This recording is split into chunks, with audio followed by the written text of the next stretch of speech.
sens, la parole est à Anne Genetet.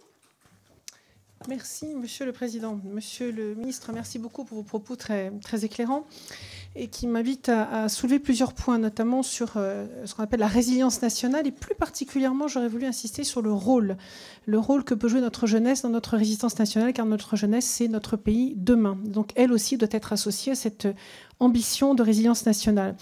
Nous la voyons chaque jour, vous l'avez souligné, notre environnement stratégique se dégrade avec le retour à la guerre à haute intensité, ce qui n'était pas forcément attendu, jusqu'à la fragmentation de l'ordre mondial, en passant par l'extension, vous l'avez souligné, des champs de conflictualité, leur hybridité.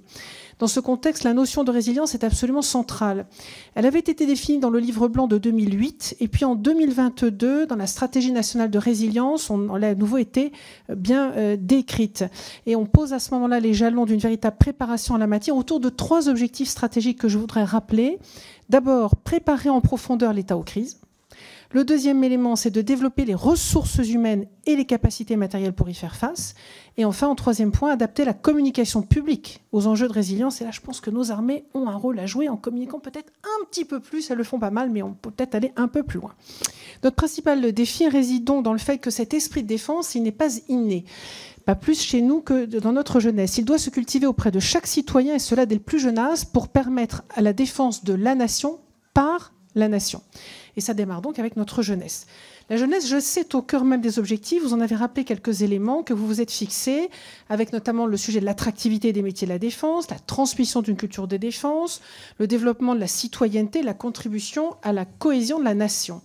Vous avez mis en place en 2021 le plan Ambition Armée Jeunesse, et au sein duquel sont proposées diverses formes d'engagement dans le service national universel. Il s'agit là d'un projet d'engagement, un projet de société, qui vise à favoriser le sentiment d'unité nationale autour des valeurs communes, de citoyenneté, d'engagement et de cohésion nationale.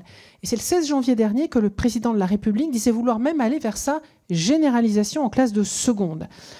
Alors, Monsieur le ministre, je voudrais porter à votre attention 2 questions. La première, est-ce que vous pourriez justement nous éclairer davantage sur le déploiement de ce système national, de ce service national universel en vue de sa généralisation, et vous dire que moi j'étais en circonscription à 2 reprises à 15 jours d'écart, au Japon d'une part et à Singapour d'autre part, j'en reviens ce matin. Ça m'a été posé comme question. Comment envisagez-vous de déployer ce service national universel, y compris pour nos jeunes? Et puis, rebondir sur ce qu'a dit notre président il y a quelques instants sur la JDC, la journée de défense et de citoyenneté, et vous dire, Monsieur le ministre, j'aimerais savoir comment vous envisagez. Je vais aller à rebours peut-être de ce qui se dit chez vos voisins du Quai d'Orsay. Comment vous envisagez de la déployer pour notamment nos jeunes Français qui sont très nombreux à l'étranger, alors même qu'on vient de recevoir consigne de la supprimer à l'étranger? Je vous en supplie, Monsieur le ministre, conservez cette journée de défense et de citoyenneté à l'étranger. C'est un enjeu de cohésion nationale, cohésion pour laquelle peut-être nos armées peuvent les inspirer. Le chercheur Olivier Schmitt disait qu'il s'agissait de mettre en œuvre la souffrance, la discipline et les rites. Comment ça peut nous inspirer et inspirer notre jeunesse? Merci.